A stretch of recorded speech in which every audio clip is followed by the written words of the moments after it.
সপোন আছে সপোনবোৰ আমি পূৰ কৰিব পাৰিম কিন্তু যেতিয়া বাৰে বাৰে বঞ্চিত হৈ আহিব লগা হৈছে বাৰে বাৰে যেতিয়া আমি ৰৈ যাবলগীয়া হৈছে লোকৰ মুখলৈ চাই আমি একদম মানসিকভাৱে সঁচাকৈ বহুত ভাগি পৰিছোঁ হীনমন্যতাত ভোগাৰ দৰে হৈছে নিজৰ জীৱনৰ ওপৰত যেন কিবা ভৰসা নাইকিয়া যেন অৱস্থাত আমি আজি লাভ কৰিছোঁ শিক্ষক হ'বলৈ বিচাৰিও যে আমি ইমান কান্দিব লগা হৈছে শিক্ষকতা বৃত্তিটোৰ প্ৰতি থকা আমাৰ হেঁপাহ কি থাকিব নালাগিছিলে নেকি নে আমাৰ শিক্ষক হ'বলৈ ওলোৱাটো আমাৰ ভুল হৈছে আমি সঁচাকৈ আমাৰ প্ৰাপ্যহে বিচাৰিছোঁ নাপাবলগীয়া একো বস্তু আমি বিচৰা নাই চৰকাৰৰ মুখৰ পৰা গতিকে অনুৰোধ কৰিছোঁ কৰজোৰে প্ৰাৰ্থনা জনাইছোঁ যে আমাক যিকোনো আঁচনিৰ জৰিয়তে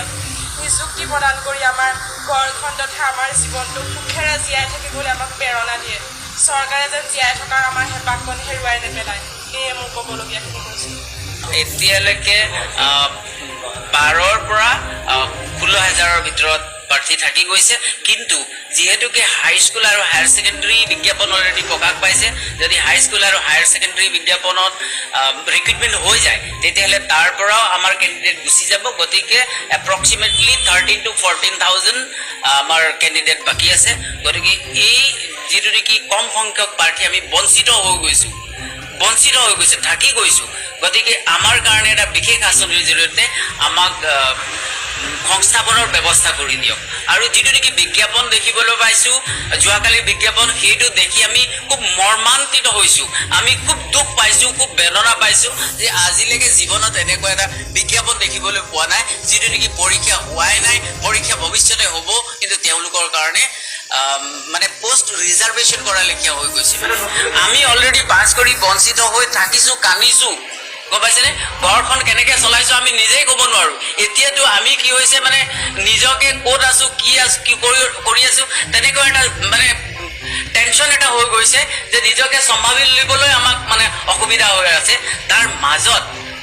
যিবিলাক নেকি নতুন প্ৰজন্ম তেওঁলোকক সুবিধা দিম বুলি দিয়ক সুবিধা আমাৰ নতুন জেনেৰেশ্যনে সুবিধা পাব লাগে কিন্তু পুৰণিখিনিকতো দলিয়াই নহয় আমি নতুনক আদৰিম নিশ্চয় কিন্তু আমি পুৰণিখিনিকতো দলিয়াই সেইটোক আদৰণি নকয় গতিকে আমি মুঠতে এটাই অনুৰোধ কৰিছোঁ কৰজোৰে অনুৰোধ কৰিছোঁ হে মহাশয় হে অসমৰ ৰজা হে অসমৰ ভৱিষ্যত